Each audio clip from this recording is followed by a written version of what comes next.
Naam, karibu sana ili kwamba tuweze kuzama kwenye siku hii ya Wednesday. Sasa ikiwa kama ni Wednesday kidogo utarusha smile, kidogo utaweza kushare pale, utaweza kutupatupa pale kusikie kwamba mambo yako namna gani. Kidogo watu waweze kushare pale. Wakati huu ni fursa ya share with friends, share with those guys, wambie kwamba ni wakati wa kuingia ndani kwenye mdundo, kwa mdundo, na kwa sababu tunataka tuwe kwenye mjadala wa siku ya leo, ambapo ni hakika hakika mambo ni makuu na ni magumu sana, lakini tutataka tu tujue kwamba watu wanasikiza namna gani, wanakuwa wana comment namna gani kabla ya sisi kuendelea. Lakini anyway, ni wakati huu ambapo tumeweza kufika saa hizi ambazo ni saa 2 dakika zimekatika dakika 43 baada ya saa 2 hiyo usiku. Tunasema kama ni usiku sasa hivi. Kwa hivyo tunakukaribisha ewe ili kama tuweze kuingia kwenye mjadala mzima na kwenye show nzima ya Moshene ya Crush. Na najua lazima hapa tukwambie ukweli. Tunapodiscuss hii Moshene lazima tukwambie ukweli, na wanasema kama ni ukweli wa maneno, ukweli wa mambo, au sio? Alright, so ukweli wa mambo leo tunaenda kuelezea ama kuongea kuhusu masuala tofauti ambayo kidogo tutaweza kujua ni yapi ambayo ni maoni yako. Kwa hivyo ikiwa kama umejiunga pamoja na sisi kwenye mtandao wa Facebook kama Kisi Hot TV pale, tafadhali you can just subscribe, follow, you can follow, and as well you can like that video. Pia you can comment kama vile ninavyoona wengine wanaendelea comment hapa, ambao nitaingia ili kama nianze kuwasoma hivi sasa. Pia ikiwa kwamba uko pale ambapo ungependa kuingia hapa, link iko pale ambao unaweza kuingia nayo ili kama tuweze tukaongea moja kwa moja hapa kwenye station number 1, that is Kisi Hot TV. Pale kuna Irene Kirbo anasema kwamba number 1, I'm here watching from Buga Hotel Kisi, pamoja kama kawa, and as well tuko na Naomi Ogamba anasema kama watching live from Lebanon, na watu wengi ambao bado mnazidi kujiunga pamoja na sisi in this very time, ikiwa kwamba ni wakati huu show imeingia hivi sasa. Tumemaliza dakika 2-3 pale, na ikiwa kama ndipo unapojiunga pamoja na sisi, we are ready to kick off, ili tuanze. Sijui kama firimbi itakuwa inapigwa saa ngapi, lakini baada ya dakika 5 tutaweza tukaanza maombi yetu ili kama tuweze kuingia rasmi kwenye mjadala wa siku ya leo, ambapo kwa kweli sijui siku yako imekuwa namna gani, na sijui umeiona ikiwa namna gani. I don't know umepitia jambo lipi siku ya leo. So kama umekuwa ukipitia magumu, you can just tell us kwamba kweli eneo leo kumekuwa na magumu, muweze kunikumbuka kwenye maombi. We can do that, and we know that Mungu ambaye tunamuomba ni Mungu anaishi na ni Mungu mwenye uweza, Mungu mwenye nguvu, by the way. So you should not worry yourself, kwa sababu kuna huyu Mungu ambaye siku zote ukimhitaji anakuja na kuwa karibu na wewe na anakusaidia na kila kitu kinaenda taratibu unavyohitaji, na pia unanafana kwamba mambo yako yanakuwa rahisi na unasonga kwa urahisi sana tena sana. Hapa sasa ikiwa kwamba pia unaendelea kutupata, tuambie unatupata kutoka maeneo gani. Ikiwa kama utaweza kucomment itakuwa ni vizuri. Ikiwa kama unaweza kushare video hizi na yale ambao ni majadiliano ya siku ya leo itakuwa ni vizuri zaidi. Lakini kuna kisa hapa kuna kisa hapa. Sasa mimi Irene Kiruba anasema kwamba bado nawakilisha timu Hamam. Timu Hamam mko pale, right? Ikiwa kama mko pale basi tusonge. So kuna pale kisa ambacho kwa kweli kimeonekana sijui ni wiki hii tu, sijui niseme ni wiki hii, ni wiki jana, lakini ikiwa kama Sunday ilikuwa ni wiki gani? Ilikuwa ni wiki hii, lakini ikabidi kwamba tuliweke hilo jambo hadi siku ya leo tuweze kuliongelea siku hii, kidogo tuweze kusikia maoni ya kwako, na ikiwa kama ni vizuri tutaweza kujua na kufahamu ni yapi ambayo tutakuwa tunayawasilisha hasa kwa wale watu ambao kidogo wanakerwa na mambo haya. Motion ni ile kwamba mtu unakerwa, lakini kuna ile motion ya Christ alafu inakurekebisha na kwambia ukweli vile unastahili kujua. DJ Job Arena anasema kwamba tuned, tuko locked from Mombasa, Kenya. Alright, thank you. Ingia ndani zaidi tuendelee kwenye mjadala wa siku ya leo. So kisa hapa kiko namna hii, by the way. Kisa hapa kiko namna hii, lakini kabla sijaenda katika hiyo namna hiyo, tuweze kuomba ili tuweze kuanza. Itakuwa ni vizuri. Wajua, haya tuweze tukafunga macho yetu kama utakuwa unafunga ama utakodoa, kwa sababu hii television utakodoa tu hayo macho, lakini uweze kuamini. Alright, tuweze tukaomba. Baba, tunakushukuru, hatuna zaidi ya chini tunaweza tukakupa, bali tu ni kukupa maabudu, na hata pia kwenye show hii Bwana tunakushukuru kwa sababu ya wema wako, fadhili zako, upendo wako juu ya maisha yetu. Tunajua kwamba upendo wako wa agape umetuweka hadi leo, kwa sababu Bwana hatukuwa tunakusudia kwamba tungefika leo hii kwa nguvu zetu, bali tu ni wewe Bwana Mungu wa rehema uliyekusudia kwamba siku hii iwe kwamba ni siku yako, ambapo Bwana tutaweza kukutana na wale ambao watakuwa kwenye runinga hii siku ya leo, wale ambao wanatufuata kutoka kwa mitandao ya Facebook, YouTube. Bwana tunawakabidhi mikononi mwako kwamba Mungu uweze kuwa pamoja nao, uweze kuinua, na pia wale ambao walioshushika Bwana uweze kuinua kiroho, ili kwamba uweze kupata kuwa baraka katika siku ya leo. Asante kwa sababu Bwana utatenda haya yote na utaweza kutusaidia. Mimi pia nisaidie Bwana, lile ambalo nitaweza kuliongea hapa liwe ni jambo la kukufaa wewe, katika Kristo Yesu tumeomba. Amen. DJ Job Arena kwamba anasema bado wanaendelea kuwauliza wenzake, blessed mom, Ikienda mko wapi? Miss you all. Right, Njenga TV anasema kama from Nairobi Mara, daima watching you, be blessed, be a blessing to us. So tuendelee kwa hiyo story yetu leo. Naomi anasema kwamba amen, amen, God bless you. Hiyo story ilikuwa hivi bana. Siku zote pastor anapoingia kanisani, yeye anataka ahudumie wa Kristo, si ndio? So anapohudumia wa Kristo, mara nyingi anapoongea anaongea akiwaambia God be with you. Hapa anaona Irene Kerubo anasema kwamba wageni karibu sana. Hebu tuweze kumwingisha huyu dada, ameweza kuingia hapa kidogo, tusalimie kabla tujiendelea na mjadala leo. Blessed mom, hujambo? Niko poa. Siku imekuwa nzuri kabisa. Na timu Hamam nasikia wamekutuma hapa unichokoze. Wamekwambiaje? Timu Hamam nimewaita wote. I hope wamesikia. Na sijui umeita timu gani? Timu yangu, timu Sifa itakuja hapa, usijali. Watakuja hapa mida tu, wanakuja, wanaingia tu. Mimi niko poa upande wangu, nashukuru Mola. Amen, that's great by the way. Na unajua leo tuko na mambo mengi ambayo tutazungumzia, kwa hivyo kuwa tu hapa ukiwa unasikiza ama ukiwa unategea. Mokogoti Okwini. Yes. How are you my brother? Poa. Uko mzima kabisa? Mimi niko poa. Natupata kiwa wapi baba? From Mombasa, Kenya. Mombasa, Kenya. Yeah. Right, vizuri kabisa. So tunasema kwamba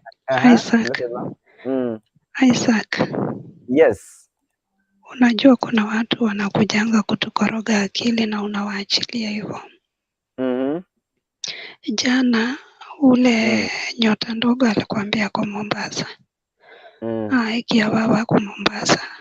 Mokogoti yako Mombasa. Kwani Mombasa iko na nini? Badala uulize kama kuna kitu iko huko tuende, wewe unakanyagia tu. Mombasa iko na raha. Mokogoti mwambie pia Mombasa kuna kazi bwana. Yeah, jui Mombasa kuna kila kitu huko. Unajua Mombasa ni walapuni ya pili. Second calf. Yeah. So siku yako imekuwaje ndugu yangu? Imekuwa tu poa. ndio kuingia kazi sasa ni kung'ang'ana sasa usiku saka. Wacha mchezo. Umekula sapa bana? Na sisi tunakula lazima bana. Lazima. Tunakunywa tu maji ndio mwingi. Alright, ni vizuri. Okay. Haya, Blessed mama, umesikia watu wanakunywa maji pale Mombasa, maji ya chumvi. So so mtulie hapa. So leo tunaongelea kuhusu swala tu la kawaida. Sasa nilikuwa naendelea kuelezea kwamba siku hii pasta wanapoenda kanisani huwa wanapenda kuwahudumia Wakristo, na wanapowahudumia wanataka kila Mkristo abarikiwe, na pia wanapohubiri wanajua tu watu wako na shida zaidi ya wale ambao wanahubiriwa ni wale ambao wako mbele yake, kwa sababu tunajua kwamba kiti cha bibi wa pasta kinakuwa pale nyuma. So yeye anakuwa nyuma yake, yeye anakuwa na dress congregation, ama si mnaona hivyo? Ama si kachachi yenu bibi ya pasta anakaa huko nyuma Mokogoti? Bibi ya pasta anakaa huko nyuma, ama ya bibi ya pasta anakaa kwa kiti cha pasta karibu huko? Unajua, okay, mimi najua bibi ya pasta una step hapa moja, unaona venye umekaa hapo, bibi ya pasta anakaa kando na watoto. According to my church. Unajua sasa ongelea church ya Blessed Mom, sasa ongelea church yako. According to my church. Blessed Mom, pia na wewe tuambie. Alright, kwa ishara ya kichwa ameonyesha kwamba wanaketi pamoja. So wanapoketi pamoja, mara nyingi wakati pastor anahubiri huwa anawashirikisha washirika pale mbele wakati anaendelea tu kuhubiri. So katika mahubiri yake yeye huwa anawagusa, anataka zaidi wale ambao anahitaji waguswe zaidi ni wale ambao ni washirika ambao anawaangazia macho, si bibi yake mara nyingi. So sasa siku hii wakati pastor amealika yule ambaye ni mnenaji wa siku hiyo, mnenaji wa siku hiyo alikuja akaongelea kuhusu masuala ya ndoa na masuala ya shida, masuala ya changamoto, masuala ya kila aibu ambayo mara nyingi kila familia huipitia. Hasa wakati anataka kufukuza pepo na kuona wale ambao walioguswa, ikaonekana kwamba siku hiyo bibi ya pastor alisimama, akaenda huko mbele, akuwa miongoni mwa wale ambao wanapiga magoti. Anasema kwamba mimi nataka familia yangu pia isimame, mimi nataka familia yangu iwe na amani. So katika ile harakati ya kuja ni kama pasta hakufurahishwa. Alimwangalia, hata ukongamano lilikuwa linaangalia, ate bibi ya pasta leo anaombewa kaya, kwani yeye hana amani? Na vile tuko hapa tunajua hawa these people are good couples. They are good people na wako na amani tu. Sasa inakuaje leo amekuja hapa kuombewa kama Wakristo wenzake? So ili create scene.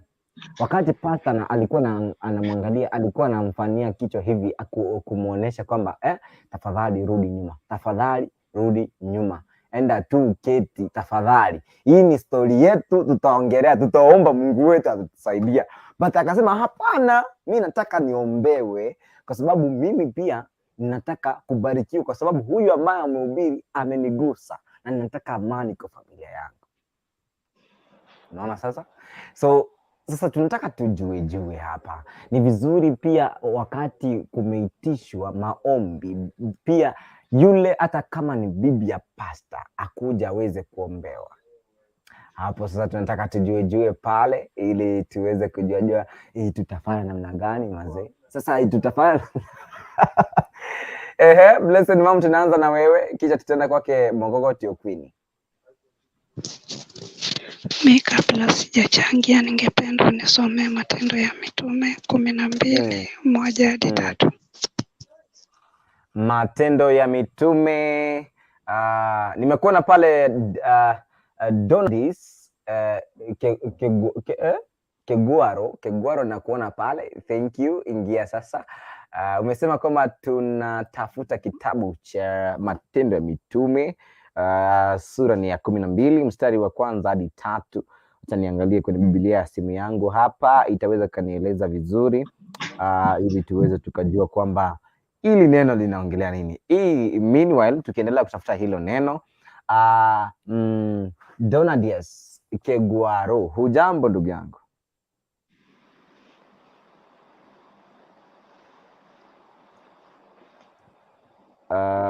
Donadius Kegwaro,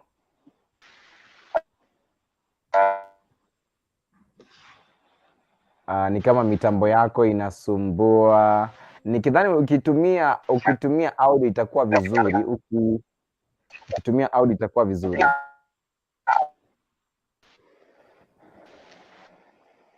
Hapo inatatiza sana. So tafuta vile utaweza ukaingia. Acha nikupe fursa kidogo, utafute vile utaweza ukaingia hapa. Neti kukubali, alafu tuweze kuingia, itakuwa ni vizuri. Lakini I'm happy kwamba he is a newcomer, ama ni shabiki mgeni ambao mimi kwa show yangu nimemuona hapa, lakini try tu kutafuta network, alafu tutaweza. Yes. Naona Big Man Bazoo pia ameweza kuingia hapa. Good, thank you. Big Man Bazoo, jambo. Kaka. Ongea kwa sauti maana kama mtu amekula sapa. Sijui umekula sapa by the way.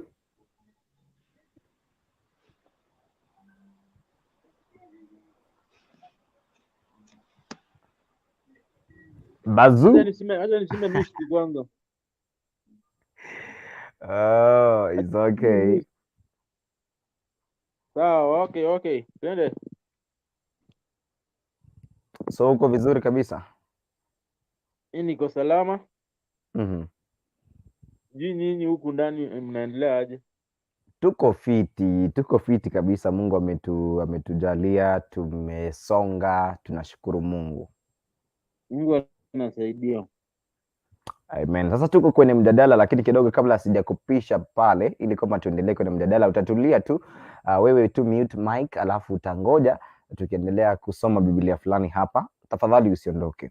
Haya, inasema katika kitabu hicho cha Matendo ya Mitume 12:1-3, now about that time Herod the king stretched forth his hand to vex certain of the church, and he killed James, the brother of John, with the sword. And because he saw it pleased the Jews, he proceeded further to take Peter also. Then were the days of unleavened bread. I think nimemalizia pale. Ikiwa Blessed Mom utakubali kwamba hilo ndilo neno ulikuwa kwamba tulisoma. Nashukuru. Wacha tupatie Bazoo ongea juu network yake naona inamsumbua. Big Man Bazoo nakuona pale, alafu Brian Morema, ujambo bwana? Poa sana bro. Na kuona mitandaoni bana leo, kwani unataka kulala mapema? Naona neti pale. Naona neti pale. Acha itabidi sasa. Ukoje lakini? Poa kabisa, labda hapo tu. Tuko wazima, tunashukuru Mungu, ametulinda, ametuhifadhi. Amen.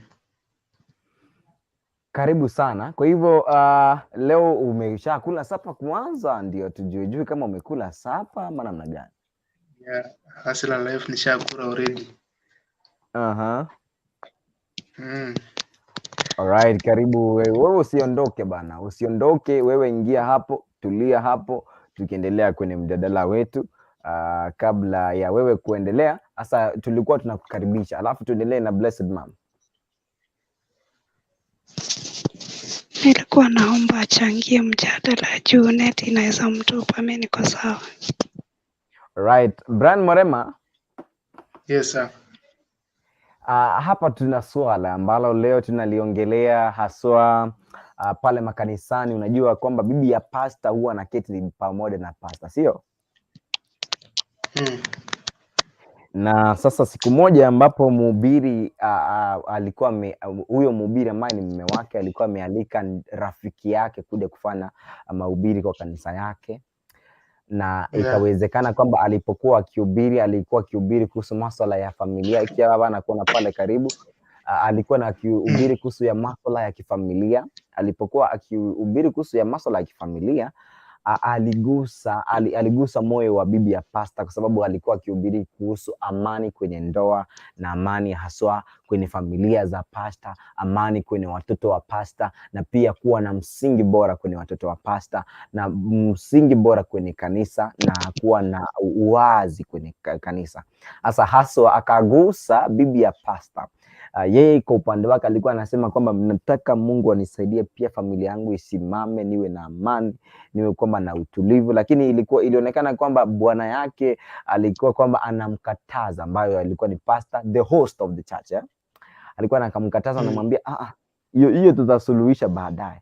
Sasa tulikuwa tunauliza kwamba mchango wako ni upi, kwamba ni vizuri hata bibi ya pastor wakati inaitanisha kwamba ni wakati wa kuombewa, pia wewe pia naye aweze kupatanishwa kwenye maombi.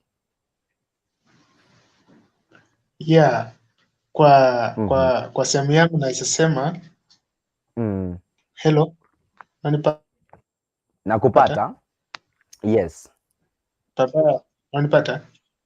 Ndio nakupata. Kama network yangu imekwama naona sawa.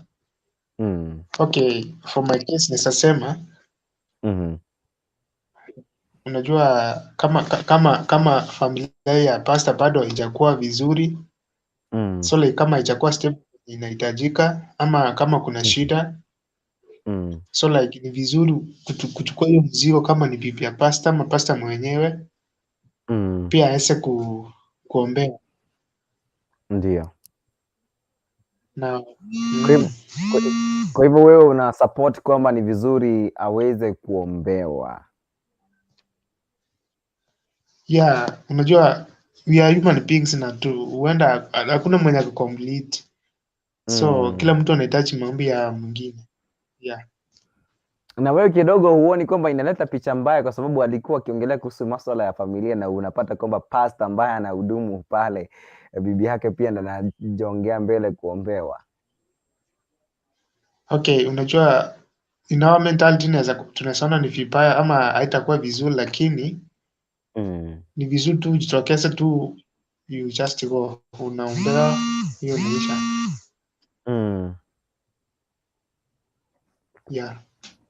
Alright, thank you kwa mchango wako. Unaona pale kwa watu ambao endelea pole kwa kukatiza. Ninakupata. Okay, nasema tuseme kama huyu pastor bado akona shida kwa familia yake,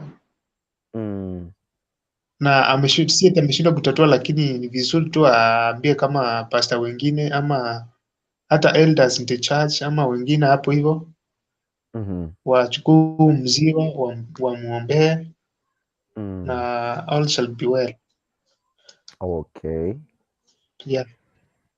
Vizuri, thank you so much kwa mchango wako. Tunaendelea pale kwa zile comments ambazo zimeweza kurushwa hapa mtandaoni. Naona pale Nadlays Ezra anasema kama hello, watching from Garissa.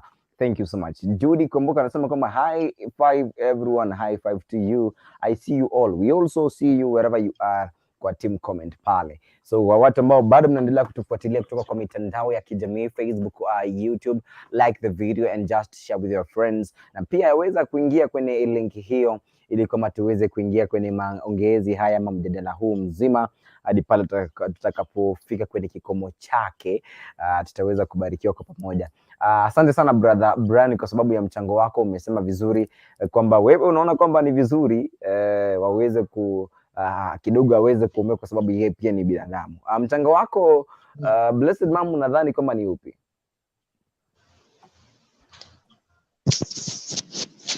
Nashukuru kwa nafasi. Kabla sijachangia, ningependa kukaribisha wageni wote. Ndio. Wale wako kwa comment, waambie waingie ndani, waongezee link. Inaweza kuwa ile ulituma ya kwanza ime-expire. Nimeongeza. Nimeongeza.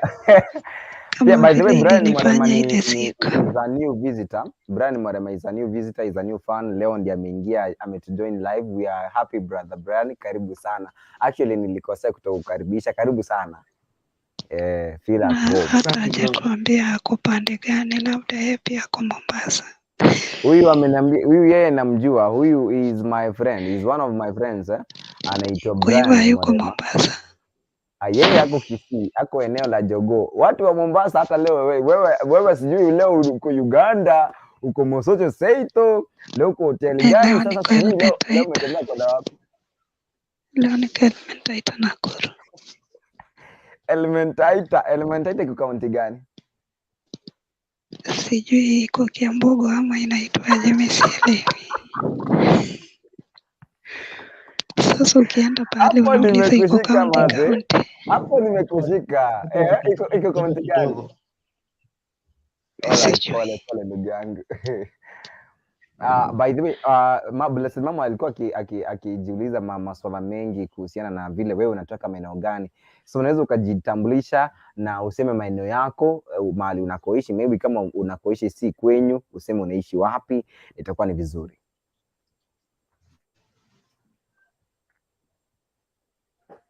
Unaniongelesha mimi? Ndio, ni wewe Brian Papa. Mwarema. Yeah, ni wewe. Okay, I'm Mwenga Brian. Just around Kisii Town, naishi hapa Jogoo. My home iko Nyakoe, so like niko hapa tu Jogoo, kikazi tu, shughuli ya masomo kidogo. Ndio. Currently niko KTRH. Okay. Kwa hivyo Blessed Mama ukimtafuta Sasa Isaac, ndio unaonanga umuhimu wa kujuana na watu. Sasa unaona ni mtu wetu wa nyumbani, alafu unaona ulikuwa unataka kukanyagia. Mwambie kwetu ni Mosojo, Nyakoe ndio soko yetu. Kwa hivyo huyo ni brother yangu sasa. Sasa najua umeumwa.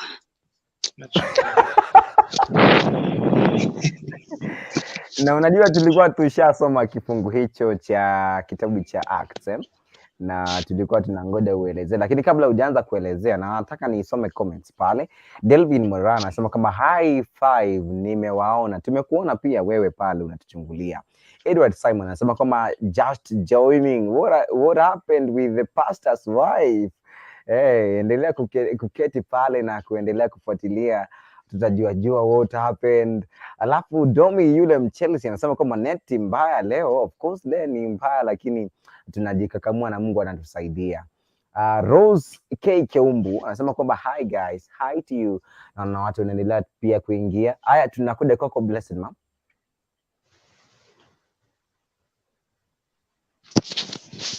Nilikuwa nasema timu yako ya tumekuwa wengi. Sisi ndio tunawika hii 2022. So tukiingia kwa mjadala. Ambia Big Man Bazua mute mic yake asitupigie makelele. Right, Big Man Bazoo. Ama mwambie kama ako poa achangie kwanza. Muulize kama ako poa. Lakini Big Man Bazoo, jambo.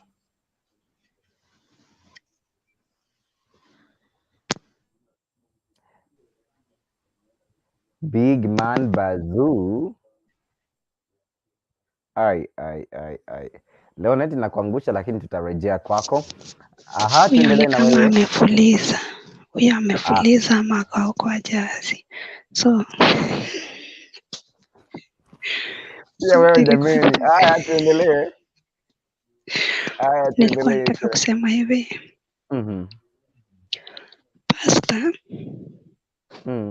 Pastor ni mwanadamu.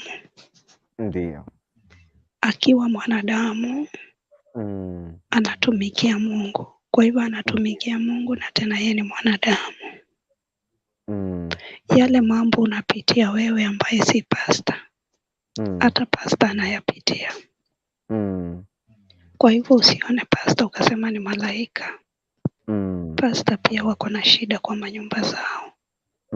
Hata unaweza kuwa pastor na unalala hata njaa. Sasa unajua siku hizi watu hawatoangi sadaka kama hujaijua. watu hawatoangi. Siku hizi mtu anatoa 20 bob, 30 bob. Akitoa 50 atapiga hesabu unga mkebe ni pesa ngapi. So Na pia inakuwa ni ngumu. by the way, blessed mama umenikumbusha kitu. Ulituma lini sadaka kwenda kwenyu? Kwenda kwa pastor Kwetu yako. wapi? Pastor wako ulimtumia sadaka lini? Ukiendelea kuongelea watu wa sadaka. Mimi usijali vile natuma. Mimi nawatumia kwa namba zao. Mimi ndio najua vile natuma sadaka. Mimi sikosangi kutuma sadaka.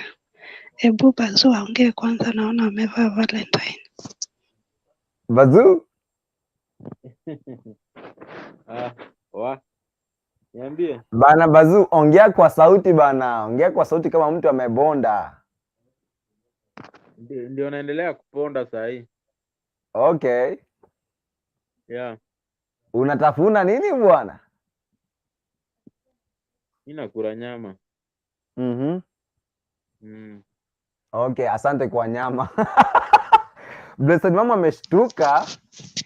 Wewe mwambie afunge kamera juu kuna watu wanaumia na sukuma mboga, yeye anakula nyama. Isaac, vitu zingine kama mtu anakosa unamuelezea wazi, unamficha nini? Wewe mtu muache. Big man Bazu. Mwambie atige wote wote. Na Blessed mama ulisema wewe si Mkisii jameni. Sasa leo umeongea Kisii jameni. Haya, Big man Bazu. Yes. Haya, tuambie unatupata kutoka maeneo gani, na pia unaweza ukatuambia nini kuhusiana na mjadala wa siku ya leo. Mimi niko Kisii na niko Musebeti.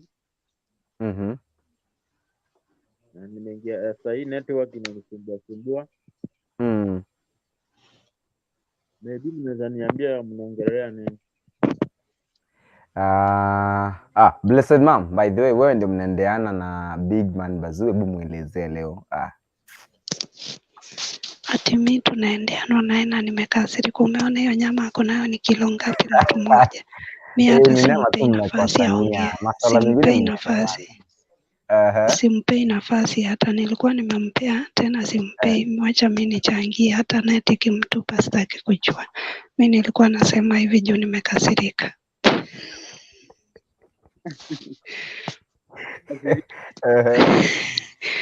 Mimi nilikuwa nasema hivi.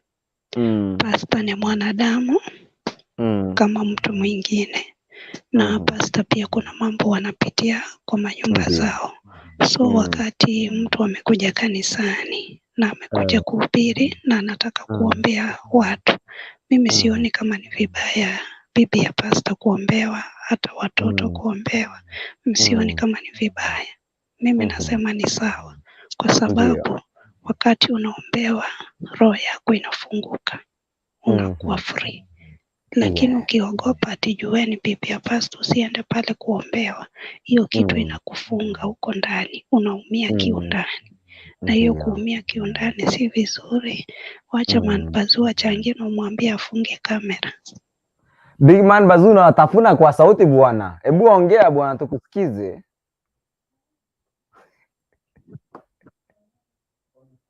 Wewe President mama acha kuniingililia sana.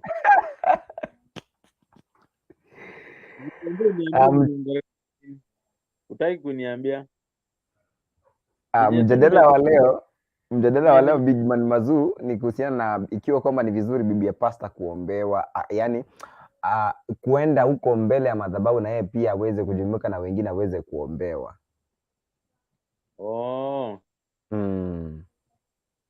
Bibi wa pastor akienda kuombewa, yeye ni binadamu tu kama wengine. Ikiwa yeye ni bibi wa pastor, wewe si malaika penye nani President mama anasema. So unajua kuenda kuombewa ni kwa hali yako, kutoka kwa ndani yako, kwa roho yako.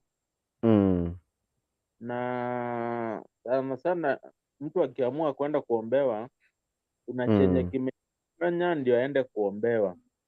Hata kama ni bibi pastor, dhambi, kila mtu ako na dhambi zake. Sasa wewe ni mtu wa pastor, sasa wewe una dhambi zozote zile. Sisi wote ni binadamu. Na kuna hii wimbo yenye inaimba kila mtu ataubeba msalaba wake. Oh yes. Ndio basi ameamua aenda aombewe, amebeba msalaba yake, ameenda kwa madhabahu ndio aombewe. Ndio at least najua kuna kitu yenye iko ndani yake inamsumbua yenye hajaiambia huyo bwana yake. Hiyo kitu angemwambia, hiyo ndoa yao ingevunjika. Ameamua tu aende kwa Mungu, asiende kwa ile chini pasta. Mimi ni bibi ya pasta. Ameamua tu aende Mungu, maombi ile ya Mungu. Najua wanasema maombi njia moja ya kuongea na Mungu direct. Yes. Hii ni kuongea na huyo pasta wake sasa. Kuongea na Mungu kwa njia ya maombi. Na ameenda kuomba. Na pale hivyo unapoendelea kuombewa, kuna kitu yenye mtu anaweza omba na iendane na ile tambi zenye ulikuwa ushafanya. Ushafika huko mbele hivyo kuombewa. So utasamehewa zile tambi. Najua tuseme kama sasa hivi for example, useme mimi kama msema nakula nyama, wengine sio wanaangana na sisi. Ndio. Nimeenda pale huko mbele niombee na hao wengine na wao wakule nyama, lakini sijawaambia naenda kuombea mkule nyama. Nawaambia tu kwa hao wabarikiwe ndio wakule hiyo nyama. Mimi nimeenda kuombea.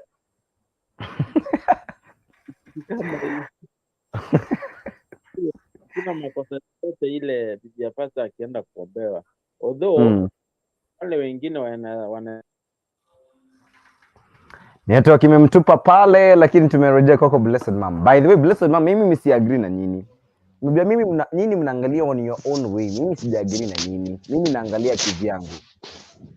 Unajua sisi tunasema ni sawa kuombewa. Sasa mimi ninaongelea kuhusu ile trust yenye Wakristo wako na pasta. Ile hata mtoto wa kanisa hiyo, kijana wa kanisa hiyo ako na trust na huyu ambaye ni pasta wake. Sasa what we are asking here, it's not just about kuombewa peke yake, about the trust ya wale ambao wale ambao ni washirika wake pale kanisani, because the moment ameenda kuombewa huyu bibi yake, watu wataanza kujiuliza, kwani huyu pasta yeye na anatuombeaga, kwa hivyo kuna kitu anafanyanga si kizuri, because most of the churches zimeweza kuisha tu kwa sababu ya masuala haya tu ya pia kutokuwa na trust, because once umelose trust ya watu, once wanakuhepa. So that is why we want to know kama kweli ni vizuri, kama kweli ni vizuri ama masuala mengine yanastahili kutatuliwa wakati wa mambo ya tu unaenda kisiri tu nafaniwa maombi na unarejea. So that is our question for today, ili kwamba wewe ambao unaendelea kupata pale, itakuwa ni vizuri tukiendelea kujua. Rose K anasema kama niko ndani, muko vipi? Tuko vizuri. Oget Constant anaendelea kuongea kuhusu mambo ya kukonektiwa. Hiyo tutakurifaa kwake Kurkuntu, tutakurifaa pale, utaweza kukonektiwa, na tunaomba tu Mungu akusaidie kama utakonektiwa. Itakuwa ni vizuri, because even in the Bible, by the way, there are some of the people ambao walikuwa connected, lakini kuna vitu pia vilingiwa spiritually, kama mfano mtu ambaye anaitwa jina kama langu kwa Biblia, the way walipatana na Rebecca ilikuwa ni kitu kingine, ilikuwa alipelekwa tu, and that is how walipatana. Kuna yule ambaye anaitwa Polycarp Ongeri Desmond anasema kama watching from Nyamache. Nyamache side gani bwana? Nyamache ninapajua pale. You know that place is a very nice place. I know that place by the way. Hasa ni wapi? Mahali nimetembea pale Nyamache Green, nikatembea pale Ugeturengi, nimetembea pale Chiefs Camp. Kuna hilo njia tu kielekea pale junction ya Magena. and all that. So ni place gani hii tungependa tujue, lakini anyway tunaendelea tu kuangalia pale jumbe zenu. Karibu sana. So actually for those ambao ni wageni, karibu sana, na nichukue tu fursa nzuri tu kuambia wale ambao mnaendelea kutuwatch mida hii ya sasa hivi kwamba bado tunaendelea kukutangazia, ikiwa unataka live streaming nzuri, the quality live streaming ambao ungependa kwamba iweze kufanyiwa pale manyumbani, kama ni wedding unataka ikue streamed live, matanga, maybe lose one of your relatives na umesikia kwamba anataka mtu ambaye anaweza akachukua video nzuri kwa live streaming, ili watu ambao maybe watu wako abroad ambao hataweza kufika Kenya waweze kuiangalia. Itakuwa ni vizuri ukiweza kuwasiliana na sisi papa hapa kwenye 0700169344 ama nirudie 0700169444 ili kwamba uweze kupata the best streaming ambayo haikwami, haina shida, si poor quality, ni good quality, na unapata mambo ambayo ni mazuri wakati ambapo hata wakati unaiangalia unasema enyewe nimeridhika na kazi ambayo imefanya. Kwa hivyo ukiwa unahitaji streaming yeyote, connect tu papa hapa. Wewe guza simu yako, kama uko WhatsApp pale kwenye internet, guza simu yako pale, tafuta nambari ya 0700169344. Itakuwa ni vizuri ukiweza kuwasiliana pamoja na sisi. Sasa tuendelee kwenye mjadala wetu bado pale bibi ya pasta. Sasa wakati alikuwa anaendelea, kwa sababu nimeona kwa watu tumeenda kutulia kidogo ndio tupate ujumbe kamili, ambapo nimeendelea kupost ama kupaste pale ile ambao ni stream yetu siku ya leo, hiyo ambao ni link ya siku ya leo. By the way, mara nyingi watu lose trust. Hiyo ndio top point nilikuwa naongelea kabla sijaenda kwa mambo ya advertisement. Mara nyingi watu lose trust kwa pasta ama mtu yeyote wakati wameona mtu ambaye ni wa karibu na yeye pia hajamuamini. Sasa hapo ndio tunaanzia. Trust ni kitu muhimu sana, because once lose trust, kila kitu inakuwa ni kibaya. Tracy Kirubu anasema kwamba hi to you Tracy, we really love you, thank you for joining us. Leonard Kegwaro, nimekuona pale, hebu uweza kupeana mchango wako ndugu yangu.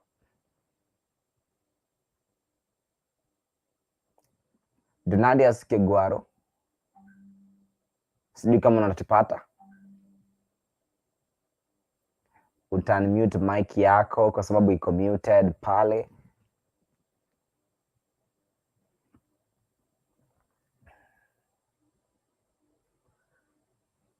Kidogo anaendelea kushughulikia mitambo yake pale. Tuwezi tukamngoja, tunangoja tu akiweza kuongea tutaweza kujua kwamba mitambo yake iko sawa. Leo ninasikia kwamba mitambo iko vibaya pale nje, lakini huku ndani najua iko vizuri. Hata wala ambao wanaendelea kufuatilia hivi sasa, we are good to go, we are good to move. So then Dorad is Kegwaro, endelea kutafuta pale pazuri ili kama tuweze tukaongea, ukaweze kupenda mchango wako pia. Hata wewe ambao uko pale, you can just follow the link ili uweze kwa Dorad is Kegwaro. Umemute na ukanimute.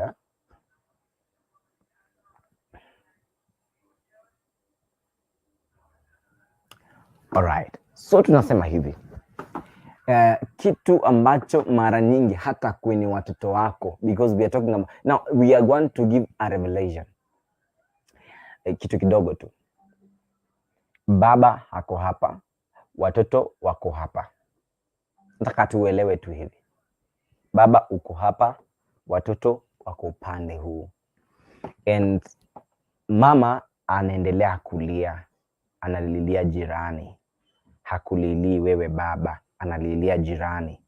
So akililia jirani ni kuonesha watoto watakuwa wanashindwa, kwani mama mbona alii kwa baba asaidike kuliko kulia kwa baba mwingine ama kwa mama mwingine pale. So hapo ndio tunapata trust, ndio unaelewa kuhusu masuala ya trust pale. Sasa hapo mimi naongelea haswa, mimi naangalia hapa sana trust. Yeye kuombewa si mbaya, but trust pia Umeongelea hii trust pia itaondoka kwa Wakristo, na hata kama bibi yake ameweza kwenda kuombewa, unadhani wewe, ukidhani kwamba what happened with these people, unadhani kwamba watu waliendelea kukaa kwa hiyo kanisa kweli? Hiyo nitakueleza baadaye, but I want to hear your views. Tujue wewe maoni yako ni yepi. LENARD asikie Gwaro pale, na naona anaendelea kutafuta place nzuri ambayo anaweza kuongea na sisi. LENARD. Hello. Yes, ujambo? Unatupata ukiwa maeneo gani ndugu yangu?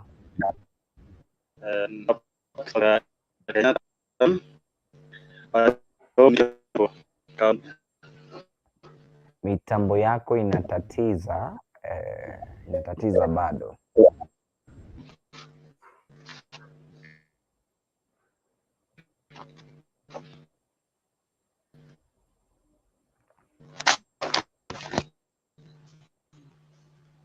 Okay, anaendelea kutafuta mahala pazuri ambapo anaweza kuongea. Tunaenda kwake. Anasema kama AC Babes, anasema kama hello guys, hello to you, hope kwamba unaendelea kupata kwa njia nzuri at this moment. So nimebaki dakika 15 pale ili kama niweze kumaliza show ya leo. Kwa hivyo kama wewe uko pale unaendelea tu kungoja uingie hapa kwenye mjengo, ingia sasa hivi ili kama tuweze tukumalizia mahojiano ya siku ya leo, haswa tunapoongelea kuhusu pastor. Wakati alialika, by the way it's good, siku zote he was blessing people. Yeah, he was blessing people, he was preaching to people, he was praying for these people. Bibi yake alikuwa pale nyuma, hakuwahi simama hata siku moja akaweza kuombewa, unaona. Yeah, so sasa siku hii it was so different kwamba amesimama, na aliposimama aombewe. Kidogo ilikuwa ni tabu.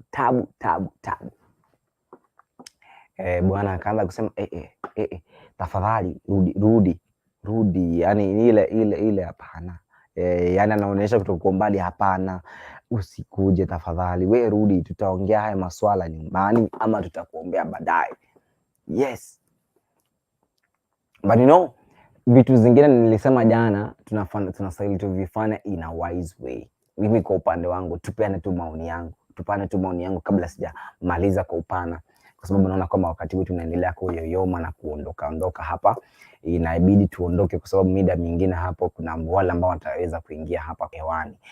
So mimi kwa upande wangu it was wise kwamba angeenda ama angekuja kuombewa baada ya service kuisha. Kwa sababu huyu ni rafiki ya bwana yake, amemwalika and all that, angeenda tu amwambie niombe, niko na shida hii na hii, ama anamwambia ama tu amwambie niko na shida fulani ambayo ningependa uniombe, hiyo ambayo sitaweza kushare na wewe, lakini najua Mungu anaijua. Kama ilikuwa ni ngumu, but still angemwambia tu niombe kulingana na ujumbe ambao uliongea leo, ulinigusa na nikahisi kwamba mimi niwe miongoni mwa wale ambao watabarikiwa ikiwa kama ningeombewa. Angeombewa kwa njia ya taratibu pasipo na shida. Hiyo ni kuwa wise. Sometimes we do make decisions. This is about decision making. We do make decisions. So hizi decisions ambazo tunafanya mara nyingi hazina yani ladha. Kuna ladha fulani hazina, kwa sababu ule uamuzi ambao umefanya leo unaweza kadhani kwa upande wako ni mzuri, lakini kuna uamuzi ambao unastahili kuangalia mara mbili. Uangalie shilingi upande mwingine, shilingi pia uangalie upande mwingine, ndipo kidogo itakuwa ni vizuri kwako kuweza kubaini kile ambacho nakihitaji haswa kwenye maisha yako. You see, so ukifanya hivi itakuwa ni vizuri wewe kuendelea. So hata hawa ambao hata haya ambayo yalionekana kanisani, mimi ningekuwa kwa upande wangu vile pastor alikuwa anafanya hivi, alikuwa anajua result yake. He knew the result, he knew the outcome, kwa sababu unajua unapokwenda pale, even in your home, pala popote hata wewe kama wewe ni Mkristo pala popote, you can't stand kwamba leo bibi ya pastor leo imeongelea kuhusu masuala ya ndoa, amesimama pale aombewe na wewe unaendanga akuguide, unasemanga huyu anadanganya. That is for sanity. Tunaongelea vitu ambavyo ni kweli. Anadanganya, kumbe anadanganya. Ushauri wake ni kama si mzuri, but as well kuna wale ambao hupeana mashauri mazuri, but still what they have in the house is not what they wanted. Lakini tunataka tuelewe, kuna kile Mungu ameweka maishani mwako, kuna kile Mungu ameweka maishani mwako. In decision making, try to see the both sides, 1 and 2. Uiangalie ndio ujue what to do, kwa sababu haya maisha yanahitaji tuwe werevu. Kwa sababu pia kwenye Biblia pale kitabu cha Mithali kinasema kwamba tujaribu kuwa werevu. Tujaribu kuwa werevu kama nini? Kama nyoka, na pia tuwe wapole kama njiwa. Kwa hivyo siku zote lazima tuende pole tujue vile maisha yetu yatakavyokwenda. So you have to make wise decision. For me, she did it, but it was not a wise decision. Why? Trust ilianza kukosa. Because I can tell you at the last of it all kwamba the second Sunday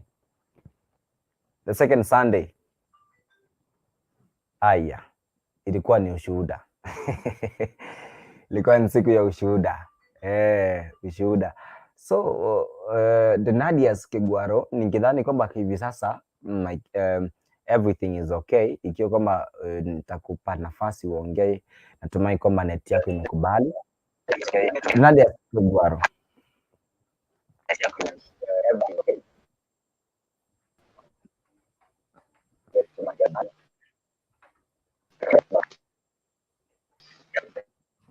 Hapa ni kama mitambo yake imekataa, utatafuta tu kama imekataa pale, nitakupa namba ya WhatsApp uweze kutext ili ama wewe tu comment pale, ama uweze kutafuta call through WhatsApp, call through WhatsApp namba ambayo utapewa hapa, namba ambayo call tu WhatsApp, utaweza simu yako itaweza kushikwa na itakuwa ni vizuri tukisikia maoni yako, because we are just here. Ikiwa kama hiyo imekataa, I think WhatsApp inaweza kukubali kwa sababu inatumia low data ikilinganishwa na hizi zingine.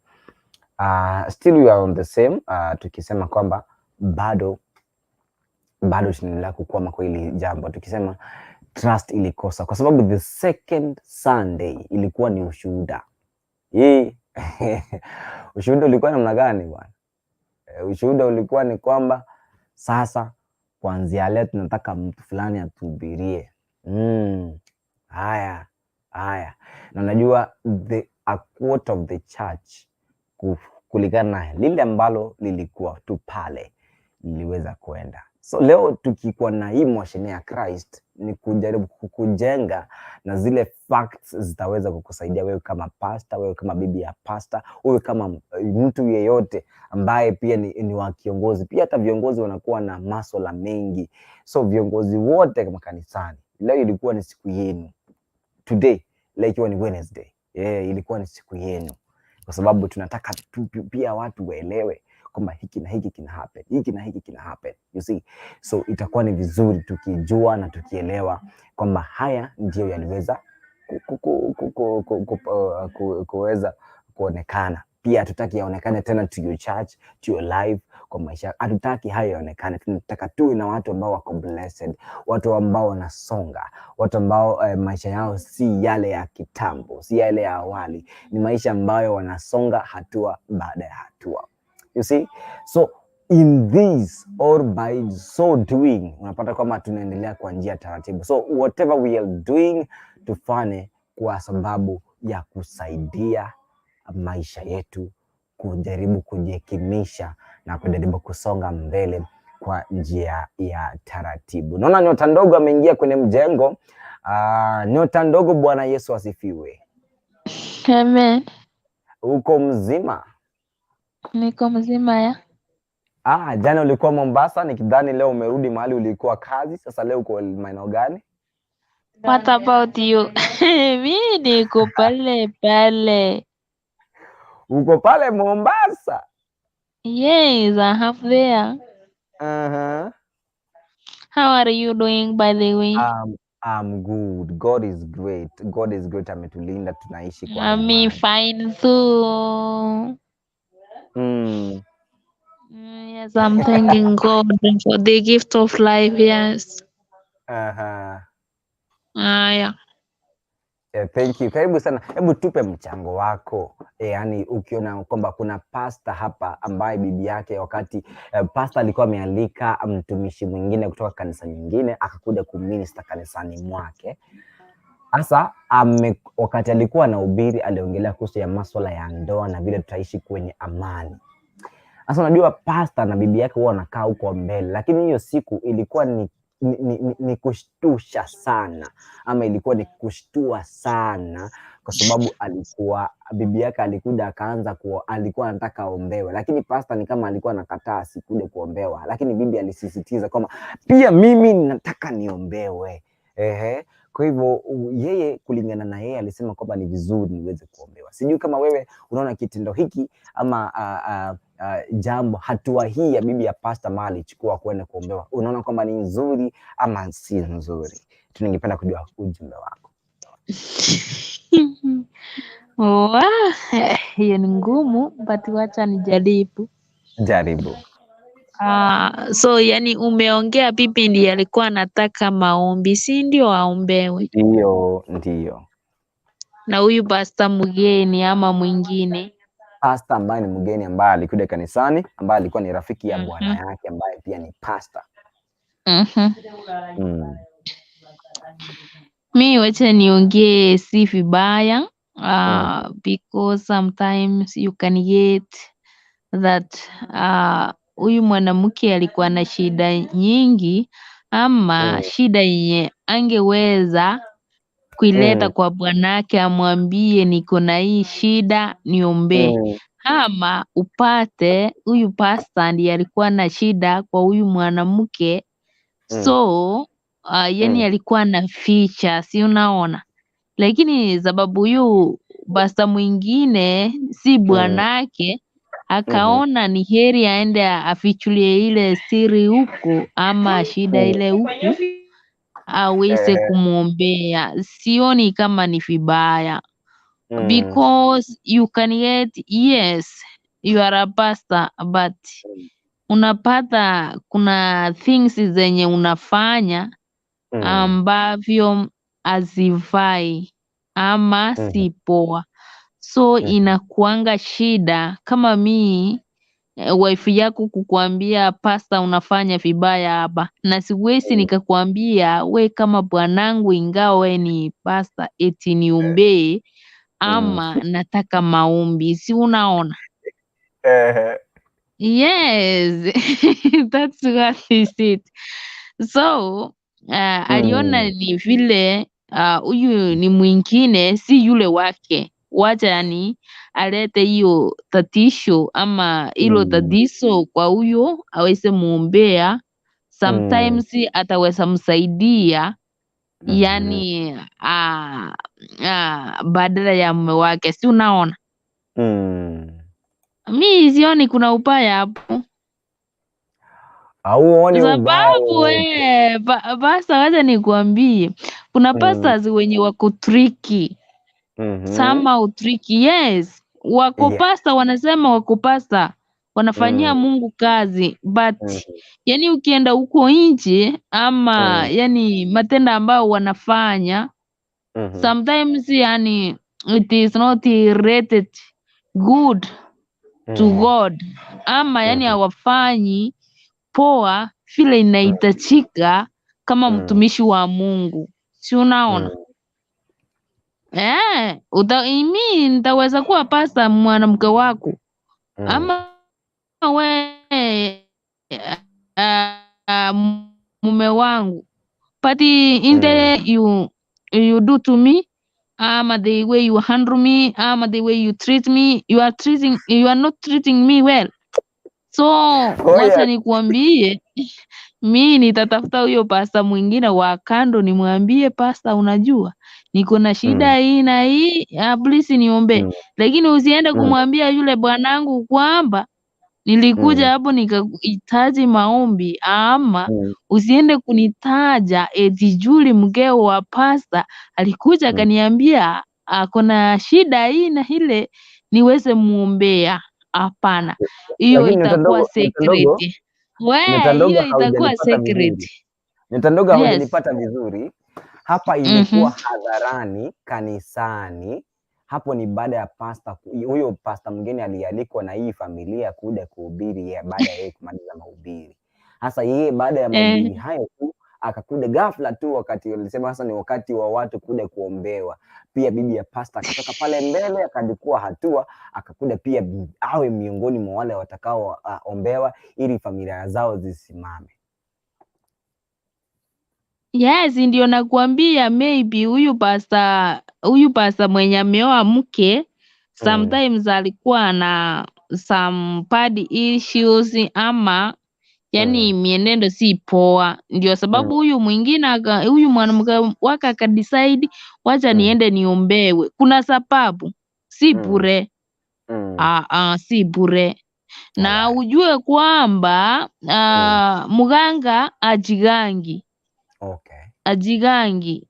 Even if huyu pasta anaweza sikia vibaya, mbona huyu mwanamke wangu alienda kuambia huyu pasta mwingine amuombe, si angeniambia nitatue hili tatizo, ama nami niombe kwa hii shida yenye alikuwa nayo. Sometimes atakuwa akifikiria sana, si unaona? Ndio. Maybe na atachukulia vibaya, lakini kama mimi sioni. Yani kile ambacho sijajua ni kwamba wewe msimamo wako ni upi hasa? Mi nasema kwenda kuombewa si vibaya. Kwenda kuambia huyu pasta mwingine niombee si vibaya. Alikuwa sawa. Alright. Yeye ndiye anajua shida yake. Yes. Thank you so much. Kizaazaa, I'm seeing you over there. Kizaazaa, hujambo? Si jambo. Yeah, nyota ndogo, hai. Nice. Hi to. I salute you. We salute you. Okay, I'm fine. Kizaazaa, siku yako imekuwa namna gani? Siku yangu imekuwa poa. Imeisha salama, nashukuru Mungu. Unatupata kutoka maeneo gani? Maeneo ya Mombasa. Watu wa Mombasa mnatusumbua. Najua Blessed Mama leo amekuwa akicomplain watu wa Mombasa mnatusumbua. Leo mnatusumbua sana. Tuko Mombasa na tuami. Haya, sasa leo tunataka uchangie kwenye mjadala. Nikidhani sasa kwa sasa hivi ushashika Yeah, nimeshika. Alright, hebu tupeleke pale. Lakini kabla hujaongea niweze kusoma jumbe 2-3 ambazo nimeziona hapa. Kuna ndugu ya rafiki yangu anaitwa Marco Pio. Anasema Onyango Marco Pio serikali Matio. Watching kijana yangu live. Thank you so much Marco Pio. He's a colleague. Thank you so much. Jared Oganda anasema kama hello single say hi. Alafu I think pia AC nilisoma comment yako kwa unasema kama hello guys. Haya, Kizaazaa tumerejea kwako. Excuse me, Isaac. Yes. Isaac. Yes, I'm nataka yani mute my mic please. I mute for you. Okay, nimemute. Kizaazaa. Yes. Yes, welcome back. Sasa na unaweza ukafungulia kamera jamani. Sahi ni masaa si ya kufungua kamera. Kucha mchana.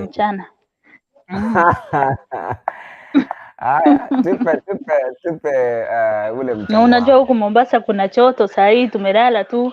Unajua Mombasa kukiwa na choto hata blanketi hakuna. Ni neti tu peke yake. Nyota ndogo yeye ninaona jicho. Nyota ndogo yuko Mombasa.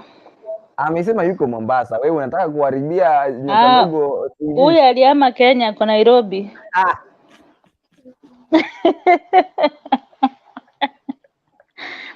Anyway. Asante kwa nafasi. Tena wasalimie nyinyi nyote.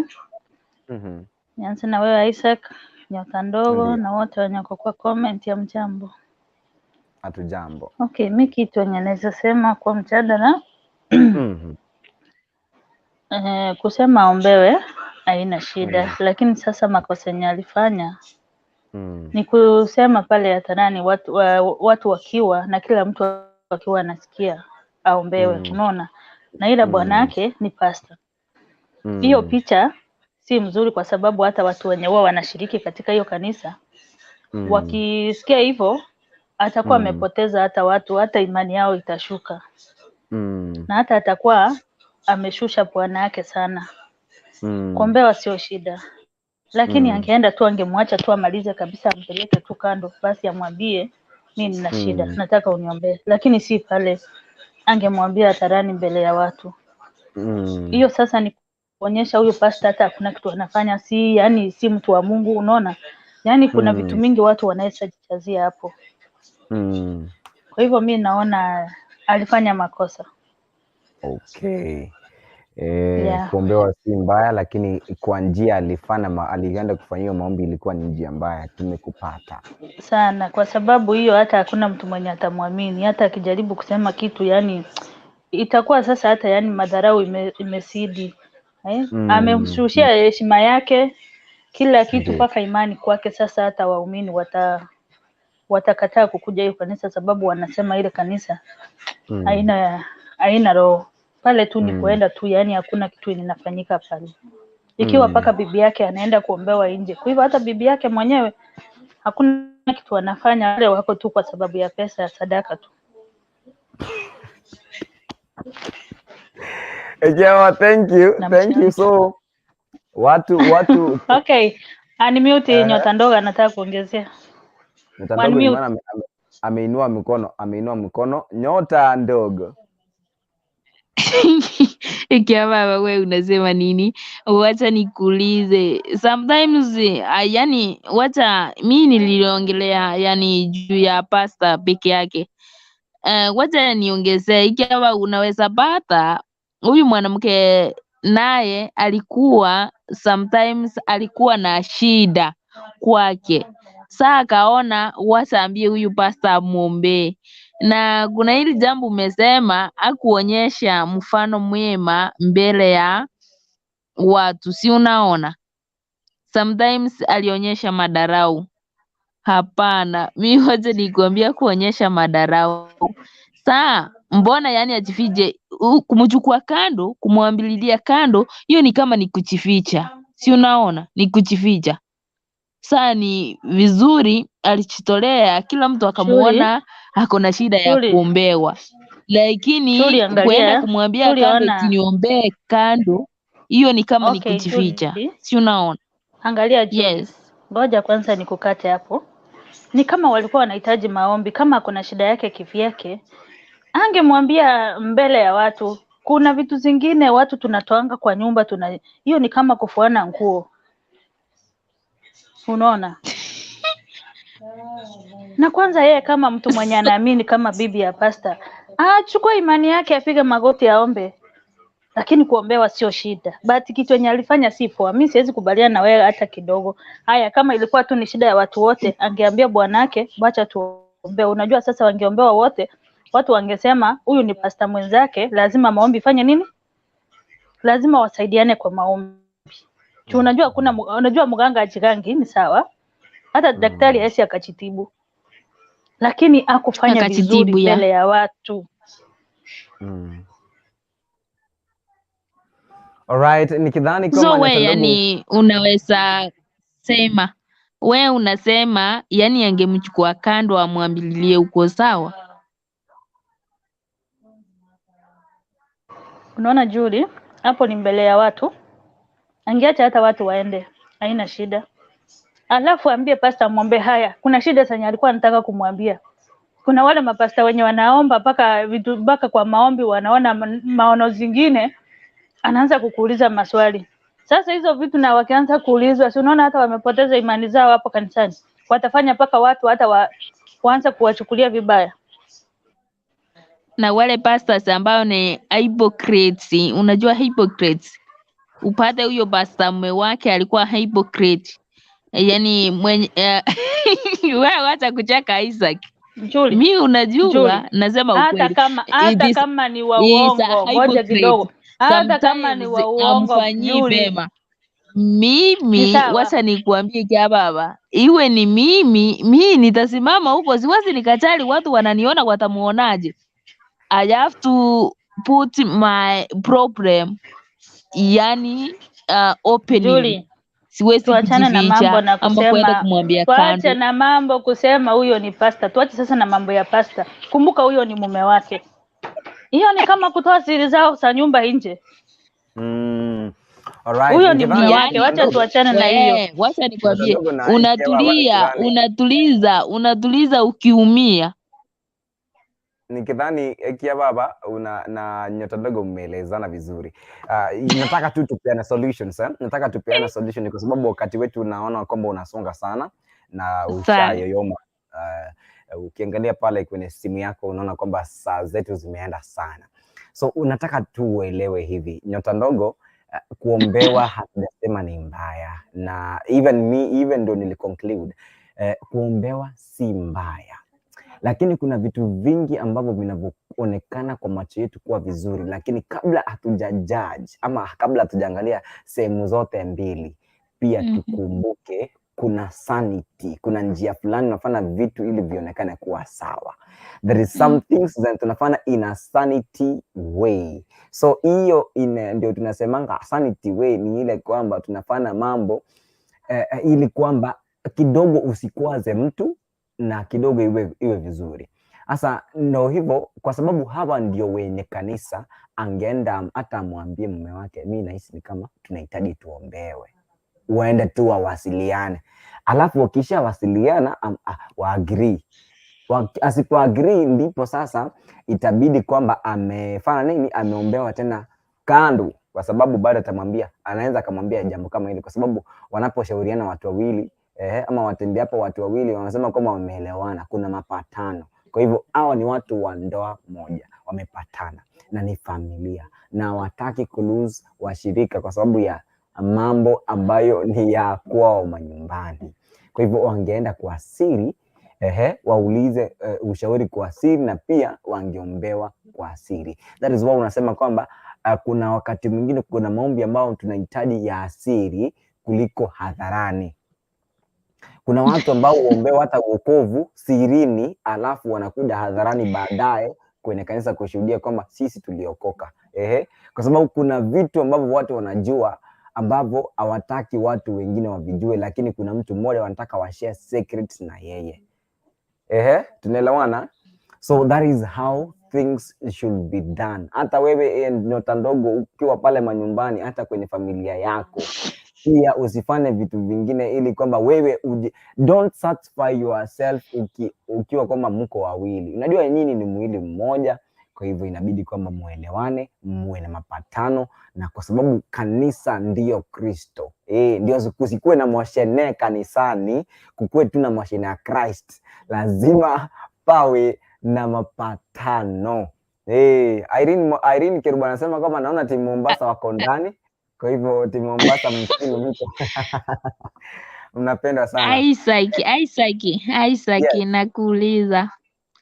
Kwanza nikwambie, kama ingekuwa huyu mwanamke Asaidie, yani kumwambia huyu pastor kwamba kuna shida, nahitaji maombi lakini tuombewe na wewe, amkataze, angefanya nini? Na time wamemkataza hapate huyu mwanamke, yani ameenda peke yake kuombewa. Unajua, wacha nikuambie, hakuna siri. Nitondoko naweza nikakukatisha hapo kwa sababu wakati wetu umeenda.